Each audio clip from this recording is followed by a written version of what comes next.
കഴിഞ്ഞ ക്ലാസ്സിൽ നമ്മൾ റിഫ്രാക്ഷൻ ത്രൂ എ പ്രിസം, അത് കഴിഞ്ഞിട്ട് ഡിസ്പേർഷൻ, ഇതൊക്കെയാണ് പറഞ്ഞത്. ഇന്ന് നമ്മൾ refraction through A spherical surface, ഒരു സ്പെരിക്കൽ സർഫസിൽ കൂടെ ഒരു ലൈറ്റ് റേ പാസ് ചെയ്യുമ്പോൾ വൺ ട്രാൻസ്പാരന്റ് മീഡിയത്തിൽ നിന്ന് വേറൊരു ട്രാൻസ്പാരന്റ് മീഡിയത്തിലേക്ക് സ്പെരിക്കൽ സർഫസിൽ കൂടെ കടന്നു പോകുമ്പോൾ എന്താ സംഭവിക്കണേ നോക്കാം. നോക്കൂ, ഞാനൊരു സർഫസ് വരച്ചു. കോൺവെക്സ് സർഫസ് ആണ്, കോൺവെക്സ് സർഫസ് ആണ്. സേ ഇവിടെ നിങ്ങളുടെ is a convex surface. I can write let AOB be a convex. Convex എന്ന് പറഞ്ഞാൽ പുറത്തേക്ക് തള്ളി നിൽക്കുന്നത്. Convex surface enclosing a transparent medium. ഇതിന്റെ ഉള്ളിലുള്ളത് ട്രാൻസ്പാരന്റ് മീഡിയം ആണ്. ഈ കോൺവെക്സ് സർഫസിന്റെ ഉള്ളിൽ ട്രാൻസ്പാരന്റ് മീഡിയം ആണ്. Having refractive index N2. അതിന്റെ ഉള്ളിലുള്ള ട്രാൻസ്പാരന്റ് മീഡിയത്തിന്റെ റിഫ്രാക്റ്റീവ് ഇൻഡെക്സ് N2 ആണ്. Kept in A medium of refractive index N1. അത് വെച്ചിരിക്കുന്ന മീഡിയത്തിന്റെ റിഫ്രാക്റ്റീവ് ഇൻഡെക്സ് N1 ആണ്. അപ്പോ നോക്കുക, ഈ ഓയിൽ കൂടെ, അപ്പൊ ഇതിന്റെ സെന്റർ ഈ convex AOB convex refracting surface എന്ന് പറഞ്ഞു. അതിന്റെ സെന്റർ C ആണ്. ഇതിനെ കണക്ട് ചെയ്യുന്ന ലൈന്, ഈ ജോമെട്രിക്കൽ സെന്ററും ഈ സിയും തമ്മിൽ കണക്ട് ചെയ്യുന്ന ലൈനിനെ എനിക്ക് പ്രിൻസിപ്പൽ ആക്സിസ് എന്ന് വേണമെങ്കിൽ വിളിക്കാം. പ്രിൻസിപ്പൽ ആക്സിസ് എന്ന് വിളിക്കാം. അപ്പൊ ഇങ്ങനെയാണ് പ്രിൻസിപ്പൽ ആക്സിസ് വരിക. പ്രിൻസിപ്പൽ ആക്സിസ് വരിക. ഇനി എന്ത് ചെയ്യണമെന്ന് വെച്ചാ, ഇതിന്റെ മുമ്പില് ഒരു ഓബ്ജക്റ്റ് വെച്ചിരിക്കുന്നു, point object. A point object, ഞാൻ ഇതിന് O എന്നല്ല, ഈ പോയിന്റ് P എന്ന് പേര് കൊടുക്കാം. പി പോൾ എന്നുള്ള പോലെ തന്നെ P എന്ന് പേര് കൊടുക്കാം. Let O be an object kept at a distance U from P. U ഡിസ്റ്റൻസില് ഒരു ഓബ്ജക്റ്റ് O വെച്ചിരിക്കുന്നു, പോയിന്റ് ഓബ്ജക്റ്റ് വെച്ചിരിക്കുന്നു. അപ്പൊ എന്തുണ്ടാവും, ആ ഓബ്ജക്റ്റിന്ന് ധാരാളം റേസ് എമർജ് ചെയ്യും. അങ്ങനെ എമർജ് ചെയ്യുന്ന റേസ് ഇതുമ്മ ചെന്ന് വീണു. നോക്കൂ, അതിലൊരു റേ ഞാൻ വരയ്ക്കുമ്പോൾ എല്ലാ റേസും വരയ്ക്കുന്നില്ല. ഇങ്ങനെ ഒരെണ്ണം ചെന്നു, ഇവിടെ വീണു. അവിടെ വീണ് കഴിഞ്ഞ ഇങ്ങടാണ് പോണേന്ന് കാണിക്കുക, ഉടനെ തന്നെ നമ്മള് ആരോ മാർക്ക് ഇട്ടു. ഇത് ഈ let N2 be greater than N1. N2 N1 കൂടുതലാണെന്ന് തന്നെ വിചാരിക്കാം. അപ്പൊ ഇവിടെ എങ്ങനെ പോകുന്ന അറിയാൻ, ഇവിടെ ഞാൻ നോർമൽ വരച്ചു. ഇവിടെ നോർമല്, ഈ വന്നു വീഴുന്ന പോയിന്റിൽ ഞാൻ നോർമൽ വരയ്ക്കുന്നു.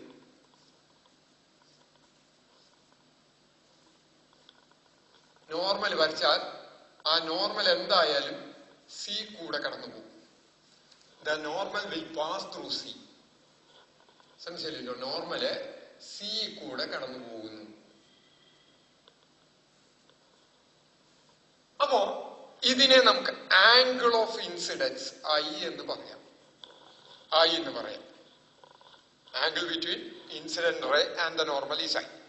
Now, അവിടെ നിന്ന് കിടക്കുമ്പോൾ it is travelling from rarer to denser medium. കാരണം N1 ഡെൻസിറ്റി കുറവാണ്, N2 കൂടുതൽ.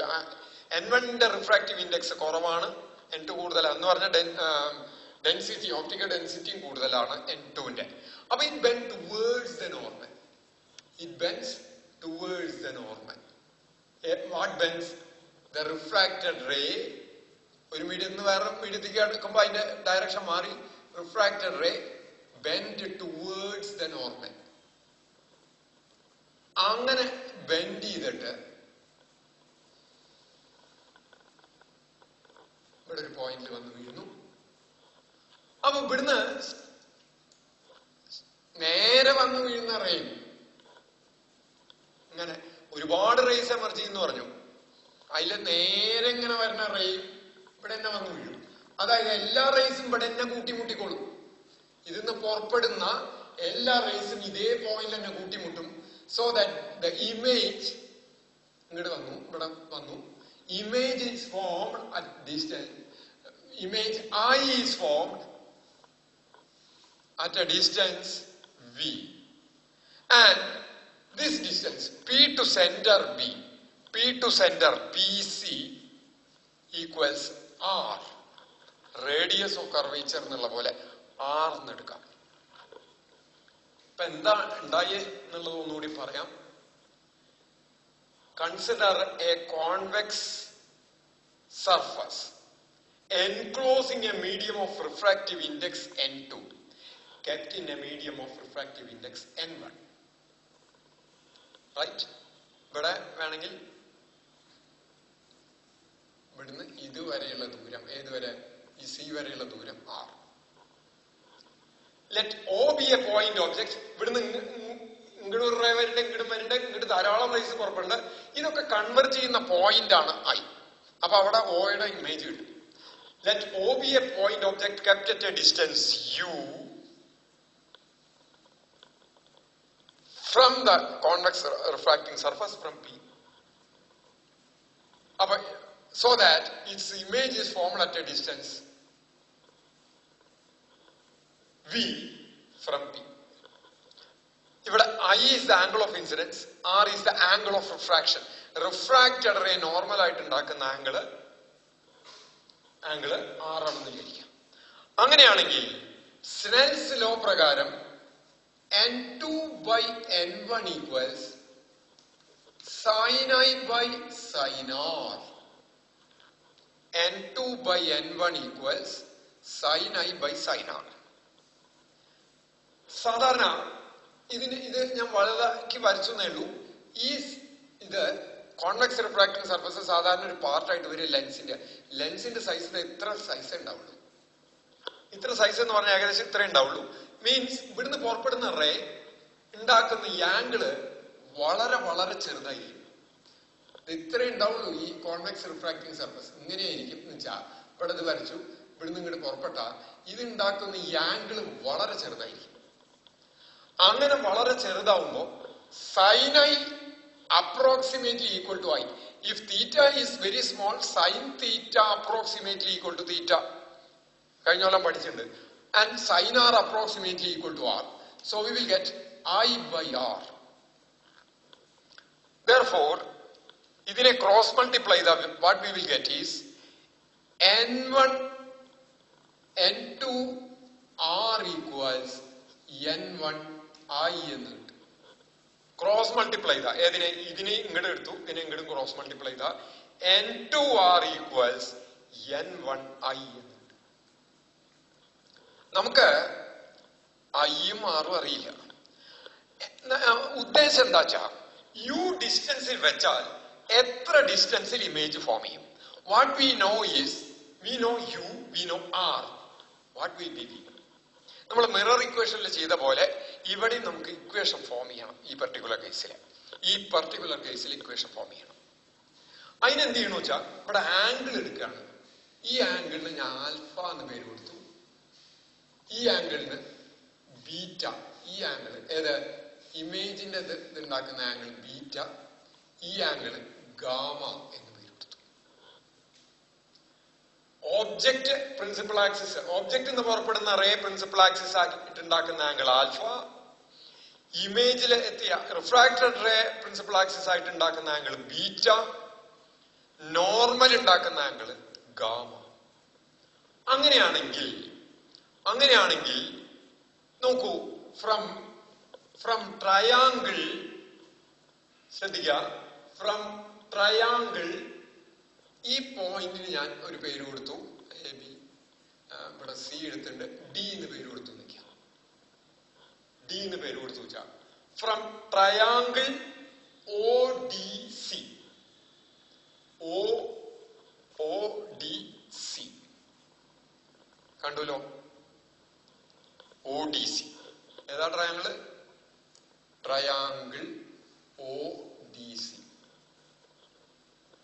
Some of two interior angle equals the other exterior angle എന്ന് പറഞ്ഞിട്ടൊരു ഇതുണ്ട്. എന്ന് വെച്ചാ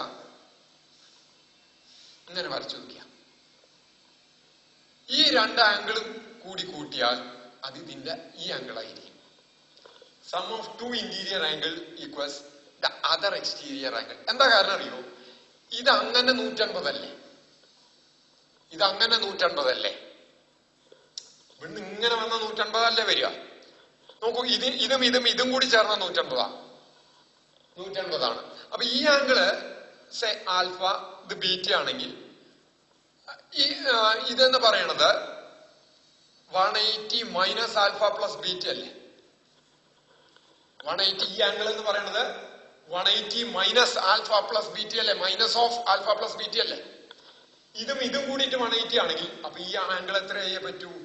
ആൽഫ പ്ലസ് ബീറ്റ ആയേ പറ്റൂ. ഓക്കെ, ഇത് ആൽഫ, ഇത് ബീറ്റ. അപ്പൊ ഈ ആംഗിള് ഇത് മൂന്നും കൂടി കൂട്ടിയ, ഈ 3 ആംഗിളും കൂടി കൂട്ടിയ 180 വരണം. അപ്പൊ ഈ ആംഗിൾ എന്ന് പറയുന്നത് 180 മൈനസ് ബ്രാക്കറ്റിൽ ആൽഫ പ്ലസ് ബീറ്റ. ഇനി ഇതും തമ്മിൽ 180 ആണ്. അപ്പൊ ഈ ആംഗിള് ഇതും തമ്മിൽ 180 കിട്ടണമെങ്കിൽ ഇത് ആൽഫ പ്ലസ് ബീറ്റ വരണം. അതായത് sum of two interior angle equals the other exterior angle. The other exterior angle. ഈ പ്രോപ്പർട്ടി പ്രകാരം എനിക്ക് എന്താ എഴുതാം? നോക്കൂ, ഈ പ്രോപ്പർട്ടി പ്രകാരം alpha plus gamma equals I എന്ന് എഴുതിയ തെറ്റുണ്ട്. Alpha plus gamma equals I, ODC നോക്കുക.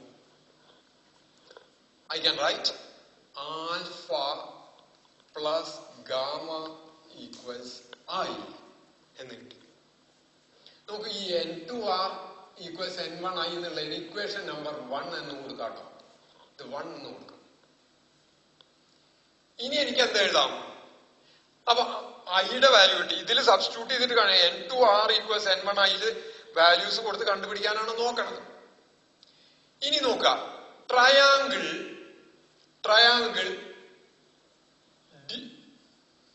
DCI എടുക്കാം. Triangle DCI,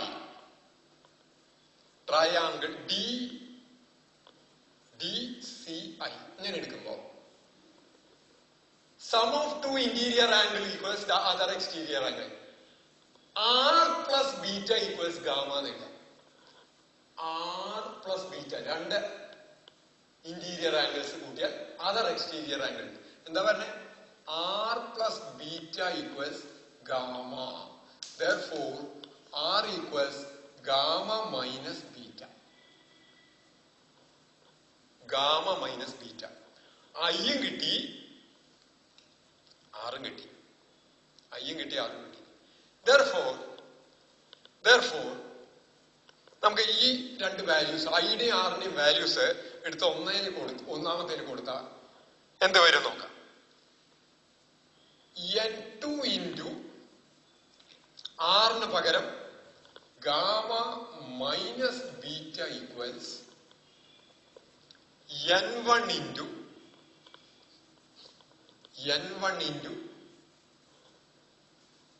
alpha plus gamma. Bracket പൊളിക്കണം. N2 gamma minus N2 beta equals N1 alpha plus N1 gamma. ഞാൻ ഇതിനെ ഒന്ന് ഇപ്പുറത്തേക്ക് കൊണ്ടുവരികയാണ്. ഗാമകളെ ഒരു സൈഡിലേക്ക് കൊണ്ടുപോകാം. നമുക്ക് ഗാമകളെ ഒരു സൈഡിലേക്ക് കൊണ്ടുപോവാം.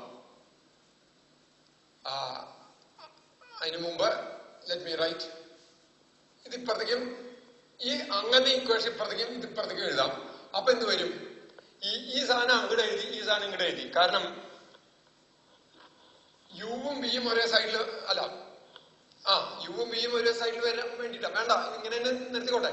ഗാമ അങ്ങോട്ട് കൊണ്ടുപോവാ, മറ്റേ ഇപ്പുറത്തേക്ക് കൊണ്ടുവന്നാൽ എന്തിനെ ഇങ്ങോട്ട് കൊണ്ടുവന്നാ? ഈ ആൽഫേനെ ഇങ്ങോട്ട് കൊണ്ടുവന്നാ minus N1 alpha minus N2 beta equals ഇതിനെ അങ്ങോട്ട് കൊണ്ടുപോയാ N1 gamma minus N2 gamma. ശരിയാണോ നോക്കൂ. ഇതിനെ അങ്ങോട്ട് കൊണ്ട് ഇപ്പം മൈനസുകൾ ധാരാളം ഉണ്ട്. അതൊന്ന് കളയാൻ വേണ്ടിയിട്ട് ഒരു മൈനസ് കൊണ്ട് മൾട്ടിപ്ലൈ ചെയ്താ n1 alpha plus n2 beta equals -1 കൊണ്ട് മൾട്ടിപ്ലൈ ചെയ്താ n2 gamma minus n1 gamma അല്ലെങ്കിൽ n2 മൈനസ് n1 ഗാമ എന്നും എഴുതാം. ഇതിനെ equals n2 minus n1 into gamma gamma. ഇനി നോക്കാം. let me draw a perpendicular from D. ഡിന്ന് ഈ പ്രിൻസിപ്പൽ ആക്സിസിലേക്ക് പെർപെൻഡിക്കുലർ വരച്ചു. ഇതിന്റെ ഹൈറ്റ് h ആണെന്ന് വിചാരിക്കാം. ഈ പെർപെൻഡിക്കുലറിന്റെ ഹൈറ്റ് h ആണെന്ന് വിചാരിക്കാം. ഇവിടെ നിങ്ങളുടെ പ്രിൻസിപ്പൽ ആക്സിസിലേക്ക് പെർപെൻഡിക്കുലർ വരച്ചു. അതിന്റെ ഹൈറ്റ് h ആണെങ്കിൽ what is tan alpha? Tan alpha equals, നോക്കൂ, ഇത് വളരെ ചെറുതാണ്. അപ്പറേച്ചർ വളരെ ചെറുതാണെങ്കിൽ ഇവിടെ നിങ്ങോട്ട് വരയ്ക്കുന്ന പെർപെൻഡിക്കുലർ ഓൾമോസ്റ്റ് പിയിലാണ് എത്തുക. അപ്പൊ ടാൻ ആൽഫ എന്ന് പറഞ്ഞ opposite side by adjacent side ആണ്. That means H by O P എന്ന് എഴുതാം. നോക്കൂ, ഇതുവരെ എടുക്കണ്ടെന്ന് ചോദിക്കും. ഇതുവരെ എടുക്കാണ്ട് ഇവിടെ ഇങ്ങോട്ട് എടുക്കാൻ കാരണം, ഇതുവരെ എടുക്കാണ്ട് പി വരെ എടുക്കാൻ കാരണം ഇതിന്റെ അപ്പറേച്ചർ വളരെ ചെറുതാണെങ്കിൽ ഇത് ഇത്രേ ഉള്ളൂ വെച്ചാ, ഈ അപ്പറേച്ചർ ഇത്രേ ഉള്ളൂ വെച്ചാൽ ഇവിടുന്ന് പെർപെൻഡിക്കുലർ വരച്ചാൽ ഓൾമോസ്റ്റ് പിയിലെത്തുക. Equals H by O P എന്ന് പറഞ്ഞ യു ആണ്. And this is equal to, angle വളരെ ചെറുതായാൽ, ഈ ആംഗിൾ വളരെ ചെറുതാവുമ്പോൾ tan alpha approximately equal to alpha. h by u equals alpha.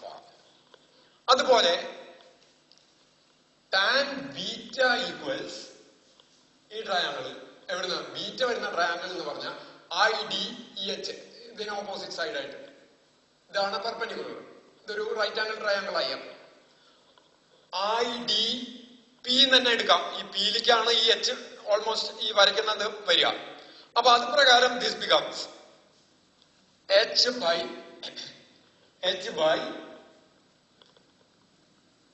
P i എന്ന് എടുക്കാം. കാരണം എന്താ, ഓൾമോസ്റ്റ് ഇതിന്റെ പെർപെൻഡിക്കുലർ ഇങ്ങോട്ട് തന്നെ വരിക. H by P I equals H by V equals approximately equal to beta. Alpha ചെറുതായ ബീറ്റയും ചെറുതാവും. So tan beta approximately equal to beta ആയി. ഇനി വാട്ട് ഈസ്, നോക്കൂ, സി ഡി പി, ഈ ട്രയാങ്കിൾ എടുത്താൽ ഈ എച്ച് ഓപ്പോസിറ്റ് ആയിട്ട് വരുന്ന, എച്ച് ഹൈറ്റ് ഓപ്പോസിറ്റ് ആയിട്ട് വരുന്ന ഈ ട്രയാങ്കിൾ എടുത്താൽ സി ഡി പി എന്ന് എടുത്താൽ tan gamma equals H by p c equals H by capital r equals approximately equal to gamma. അപ്പൊ ആൽഫ ബീറ്റ ഗാമയുടെ വാല്യൂ കിട്ടി.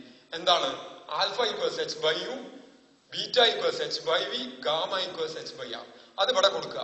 അപ്പൊ എന്ത് വന്നു? n1 ആൽഫയ്ക്ക് പകരം h by u equals, sorry, plus n2 h by v equals n2 minus n1 h by r. h common ആണ്. Through out equation h കൊണ്ട് ഹരിച്ചാൽ, ഇവിടെ ഹരിച്ചു, ഇവിടെയും ഹരിച്ചു, ഇവിടെയും ഹരിച്ചാൽ എച്ചുകൾ വെട്ടിപ്പോയി കഴിഞ്ഞാൽ what we will get? n1 by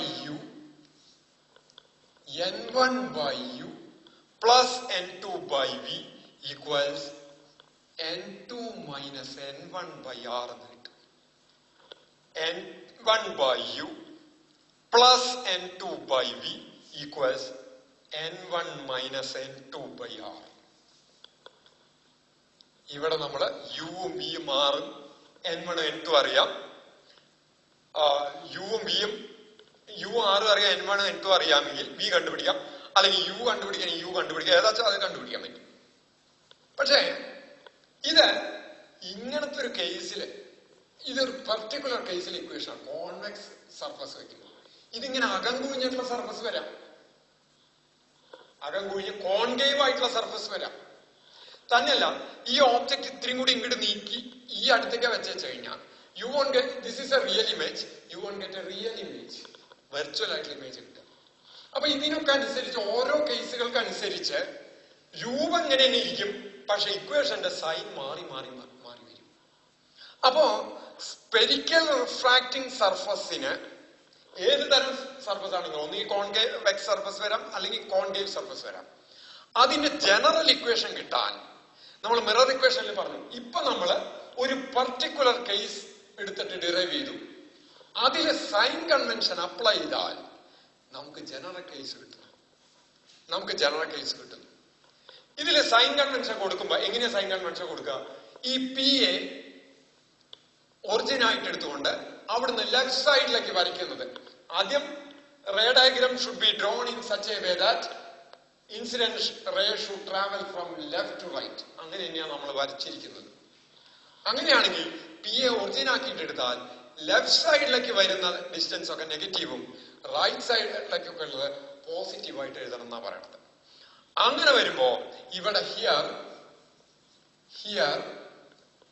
U is negative, v and r are positive. ഇവിടെ നോക്കൂ, യു മാത്രം നെഗറ്റീവ്, വിയും ആറും പോസിറ്റീവാണ്. അപ്പൊ അത് ഇതിൽ കൊടുത്തു കഴിഞ്ഞാൽ ആ ഇക്വേഷനിൽ സബ്സ്റ്റിറ്റ്യൂട്ട് ചെയ്ത് കഴിഞ്ഞാൽ ഞാൻ ഇവിടെ മാറ്റുന്നു, you will get ഇവിടെ ഇതായി കഴിഞ്ഞാൽ ഇത് മാത്രം നെഗറ്റീവ് ആവും, ഇത് പോസിറ്റീവ് ആവും. അപ്പൊ എന്ത് കിട്ടും? n2 by v. ആ നെഗറ്റീവ് രണ്ടാമത് എഴുതുമ്പോൾ മാത്രം, പോസിറ്റീവ് ആയതിനെ ആദ്യം എഴുതി. n2 by v minus n1 by u equals n2 minus n1 by r and n2 minus n1 by r. n2 minus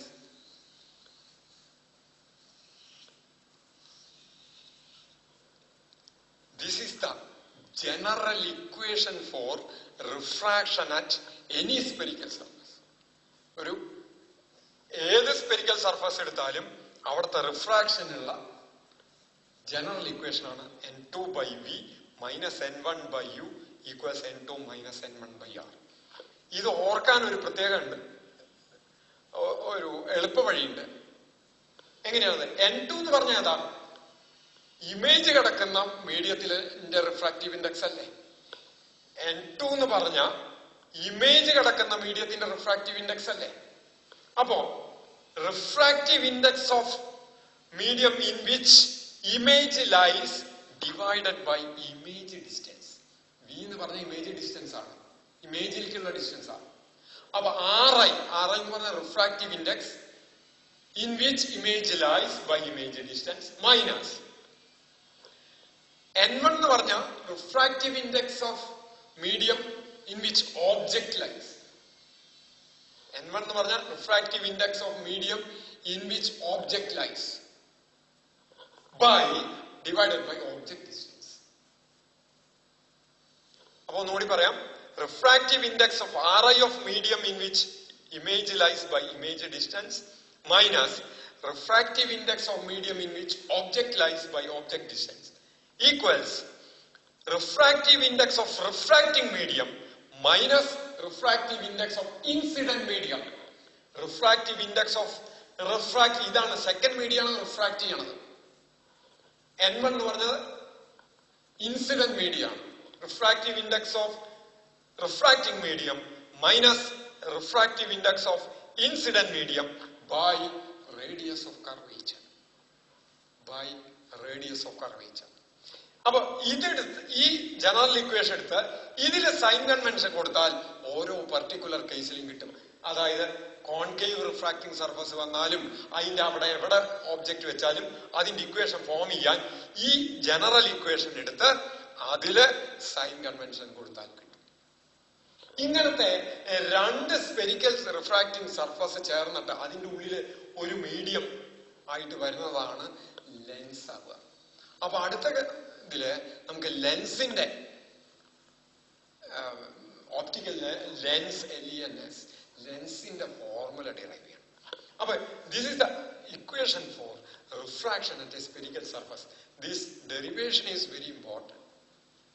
I think it is clear. ഇത് വ്യക്തമായി എന്ന് വിചാരിക്കുന്നു. തൽക്കാലം ഇവിടെ നിർത്തുന്നു. ഇതാണ് ആ ജനറൽ ഇക്വേഷൻ.